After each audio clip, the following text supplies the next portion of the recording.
Të paktën me këtë mbiemër, me mbiemrin Zorki, është disi e vështirë, por dhe korespondenti jonë dhe personat të tjerë që janë treguar të gatshëm të na ndihmojnë, po mundohen që për të zbuluar sa më shumë rreth këtij personi. Gjithashtu, më fal Aida, unë do bëja edhe një thirrje të afërmëve të Adelinës, plus dhe shoqërisë së saj, duam ndihmën e tyre për na dhënë sa më shumë informacione rreth Adelinës, për të formuar se thua një kornizë rreth saj. Rreth saj, se kush ishte Adelina dhe cila ishte pra jeta e saj deri në momentin që të futej në burg. Unë dua të them dhe diçka tjetër, Jolanda, dhe kjo është më e rëndësishmja. Fakti që ne do të sigurojmë vendimin e gjykatës, do të marrim vesh pse është dënuar nëna juaj, kush ka qenë personi, pra si quhej emri i tij, cili ishte identiteti i tij, dhe do të marrim vesh të reja dhe të dhëna që ndoshta ti nuk i ke dëgjuar asnjëherë. Por vetëm duhet pak durim, të paktën na është ndezur drita jeshile nga organet kompetente të cilat janë në dispozicionin tonë për të parë dhe për ta parë nga afër dosjen e Adelinës. Kjo është më e rëndësishmja.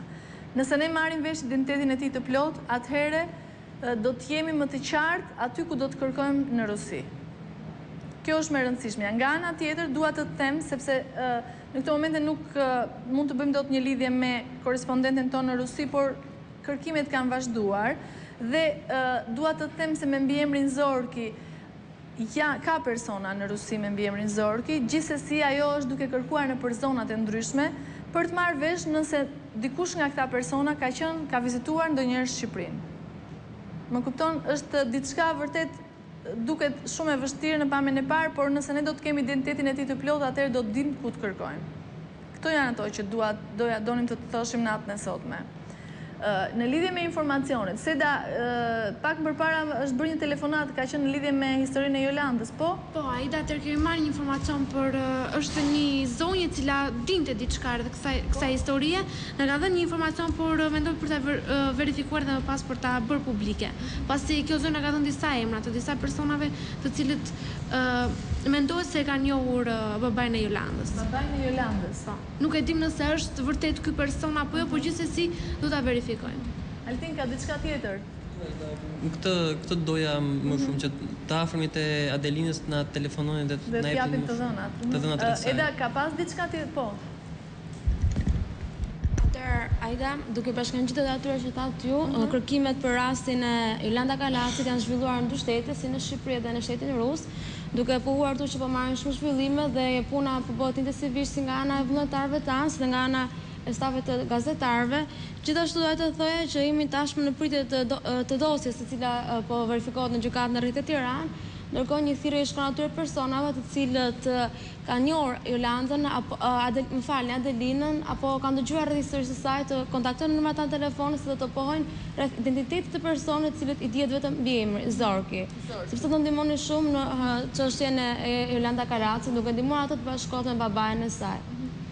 Të shpresojmë pra që të vinë këto informacione. Jolanda, nuk dua të mërzitesh, ti ke duruar kaq vite, ne do t'i shkojmë kësaj historie deri në fund për të marrë vesh si është e vërteta e jetës tënde. Atëherë, ka diçka tjetër që mund t'i japim për historinë e Jolanda Kalacit? Ka pasur diçka në lidhje me postën elektronike Benard, ka pasur diçka të rëndësishme e cila mund të Në fakt, në lidhje me historinë e Jolandës, Aida nuk ka patur diçka informacion konkret për të. Kanë qenë thjesht shqiptarë të cilët e qoftë edhe nga java e kaluar, por edhe këtë javë kanë dëgjuar 2 histori të cilët vinin nga Rusia dhe natyrisht ka shumë shqiptarë të cilët kanë patur dhe vazhdojnë të kenë lidhje me Rusinë, sidomos me Moskën kryesisht, të cilët janë të gatshëm për çdo lloj adrese të cilën ne mund t'ua përcjellim për ta verifikuar apo ndonjë emri konkret. Duke qenë se deri në këtë moment nuk kemi një informacion konkret për rastin e Jolandës, normalisht që edhe informacionet janë të pakta, por gjithsesi prapë ka premisa të mira, duke qenë se njerëzit janë të gatshëm për të ndihmuar në çdo kohë. Atëherë do të shpresojmë, do të presim derisa ne të marrim dosjen dhe të marrim vesh si është historia e nënës tuaj dhe babait tuaj. Po, Jolanda, ke për të thënë diçka? Njerëzit për shumë të mamaz vetëm viron jeton. Vëllai i vogël i Adelinës. S'ka tjetër, vëllezit e kam vdekur, motra tjetër i ka vdekur. Vetëm Vironi shkresorit është. Vironi tha që dhe mos më inte, Vironi që ishonin vajzë e Adelinës. Nuk e ka ditur asnjëherë se Adelina pra kur Ka sjell në jetë një fëmijë, një Po, vajzë. kështu ka deklaruar Vironi. Ashtu ka deklaruar. Kështu s'ka tjetër, do të thotë ku të kesh shpresë domethënë. Të paktën shoqet e saj, të cilët mund ta kenë njohur ose Dakor, shoqet, po. bashkëpunuesit e saj të burgut apo diçka tjetër, më shumë që ne mund të zbulojmë të vërtetën. Por jam e bindur se të gjitha këto do të jenë të dhënat e saj në dosjen e saj në gjykatë. Të gjitha këto ne do t'i marrim, do t'i disponojmë gjatë kësaj jave dhe ndoshta deri të premten që vjen do të kemi diçka më konkrete për këtë histori. Atëre, nëse ka diçka tjetër për historinë e Jolanda Kalaçit, do doja ta publikonim, në të kundërt mund të kalojmë tek historia tjetër, e cila është e fundit për natën e sotme. Kalojmë tek një histori të cilën ne kemi publikuar edhe disa kohë më përpara, por sonte jemi detyruar ta ripublikojmë sepse ka pasur zhvillime të rëndësishme.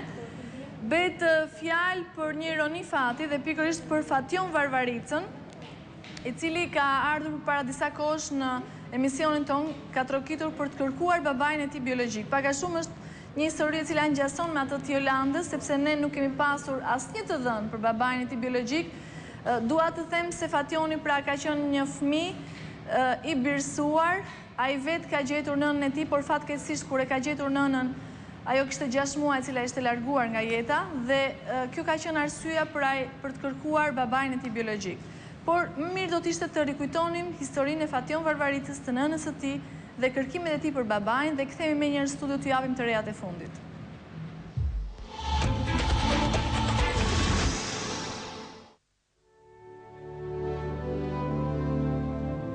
Ishte 6 muaj me vonesë, edhe për pak dhe do të kishte marrë vesh të vërtetën e ekzistencës së tij. Një histori që fati e ironizoi duke e shpërndarë në kohë dhe vende të ndryshme. Një ngjarje e cunguar, por që mbart gjithë mallin dhe emocionin e viteve bashkë. Vjollca Varvarica ishte një ndër ato adoleshentë të Tiranës që guxoi të hedhë vështrimin përtej kangjellave të paragjykimit. Rreth viteve 1960, ajo njihet dhe dashurohet me personin të cilit do t'i falte çdo ëndër e kujtim të saj. Koha dhe njerëzit nuk ishin në favorin e tyre, megjithse lidhja po forcoi nga ngjizja e djalit të tyre, Fation Varvarica, gjërat nuk shkuan ashtu siç duhet. Nëna ime quhesh Vjollca Varvarica. Në kohën që ka dashuruar, ka qenë shumë e re, ka qenë në moshën 19 vjeçe. Faktike ka punuar në artistike Migjeni në Tiranë, ka jetuar në Tiranë, faktike. Dhe gjurmat e saj më lejnë disa foto të sajat, shënimet që kanë lënë për atë krijesë që solli në jetë. Unë jam shumë mirënjohës për sakrificën që ka krijuar, se në atë kohë të mbash një shtatzani, ose kur kishte ambientin me motra me vëllezër, domethënë të ishte një tutel e tillë. Kam lindur në muajin 7 i 3 të vitit 1964 në shtëpinë e lindjes të qytetit të Durrësit. Mbas një 10 ditësh, nga aty kam kaluar tek shtëpia e poshta të lindurve, do të thonë fëmijë të braktisur nga prindër biologjik. Në moshën 3 vjeçë gjys, pastaj unë kaloj në shtëpinë e fëmijës Shinaze Juka, pastaj kohë në Elbasan. Vite më vonë, Fationi birësohet në një familje të nderuar nga Elbasani dhe jetën do ta vazhdonte krejt normalisht, deri atëherë kur u shfaqen shenjat e para të së kaluarës. Si në një lojë enigme, ai nis të mbledh copat e para për të kompletuar sanafillën e jetës së tij. Ka qenë një ngacmim Fationi që më ka ardhur në punë që dikush interesohet për ju. Trokita faktikisht tek kushuritë e nënës time biologjike. Ato e trajtuan këtë problem dhe thanë që nëna jote ka vdekur. Kishte 6 muaj që kishte vdekur. E kur kam marrë vesh vdekjen e nënës time, domethënë është me të vërtetë shokuese. Ndjeva komplet veten të zhveshur. Ndjeva, domethënë, zhgënjimin që bëja dhe pyetje vetes pse s'bëra një hap të tillë pak më përpara. Historia kishte qenë Fationi që kjo kishte dashuruar dikënd. Por edhe sot e kësaj dite, domethënë, është enigm. Kur erdhën reformat demokratike të viteve 90, ajo zgjodhi rrugën e emigrimit, ku dhe atje nderoi jetë në Greqi. Ajo flijoi edhe jetën e saj pa krijuar një familje të re tjetër, ose të kishin një lidhje tjetër. Megjithse u nda nga jeta, ndoshta mesazhi i Vjollcës ishte më së i qartë për Fationin, që të mbushte atë bështëk që ajo s'pati kur mundësi ta realizonte. Si një thesar të paçmuar, ai ruan ato kujtime të nënës, disa foto të rinisë së hershme, shkrime dhe një unaz të gdhendur me emrat e të dyve. Një shpërblim që Fationi i detyrohet t'ia shlyej të ëmës, duke kërkuar personin që më shumë se kujtdo tashmë i përket vetë atij, babain biologjik. Ka fëmijë dhe mund që të paragjykoj prindin e tij, në të mirat, në të këqijat që ka ai prind. Gjithmonë më ka ngacmuar ajo kthymja kokës pas kush janë vërtet prindet e mi biologjik. Thjesht ta di. Mora këtë hap, më thënë thjesht për të gjetur dhe për të kompletuar pjesën e asaj nëne që unë se njofta një herë, se pash një herë. Thjesht që të komunikoj si një shoka, thjesht të komunikoj për një kafe, thjesht një kujtim të vetin të ti, do më plotësonte atë që ne kemi disa vite, goxha vite të ndarë dhe të paparë.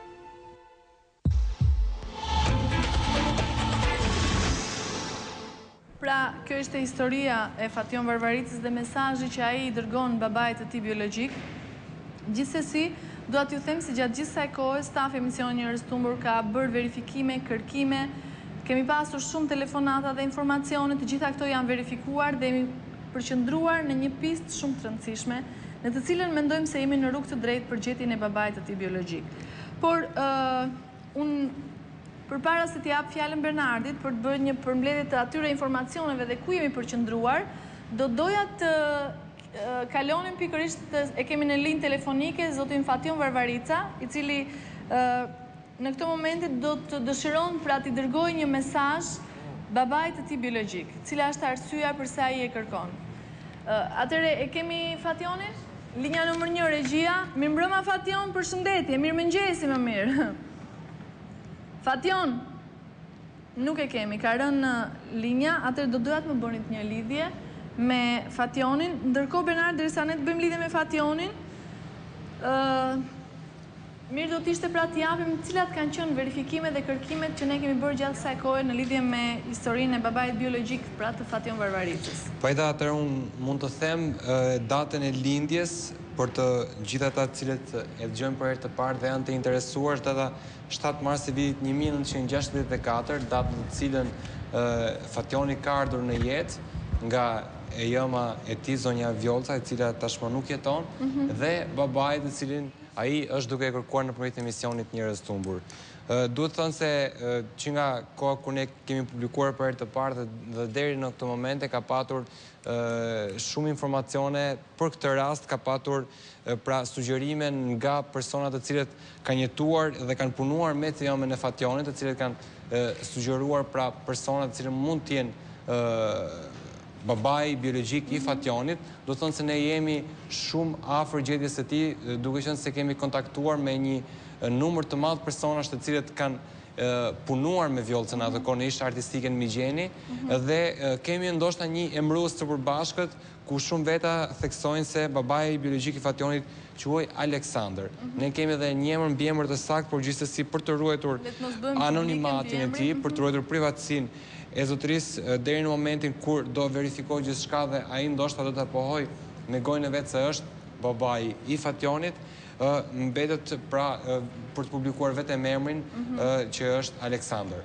Ndërkohë që më thonë se kemi Fationin, linja numër 1 regjia. Mirëmëngjes Fation. Përshëndetje. Përshëndetje. Kemi kaluar në orët e para të mëngjesit dhe kjo është arsyeja pse unë po të them mirëmëngjes. Megjithatë, teleshikuesit qëndrojnë zgjuar me ne për të dhënë informacione, për të qenë mbështetja më e madhe e emisionit tonë. Fation. Po të dëgjoj Aida. Aida, përshëndetje dhe një urim të veçantë nga ana jote. Faleminderit. Për juve dhe për stafin tuaj. Faleminderit Fation. Dhe i bë një hit për shpirtrat dhe për bashkimet e familjarëve. Faleminderit. Dhe të ju uroj juve dhe nëpërmjet jush gazetarëve këtë punë të palosme deri në orët e para të mëngjesit. Faleminderit Fation. Kam pas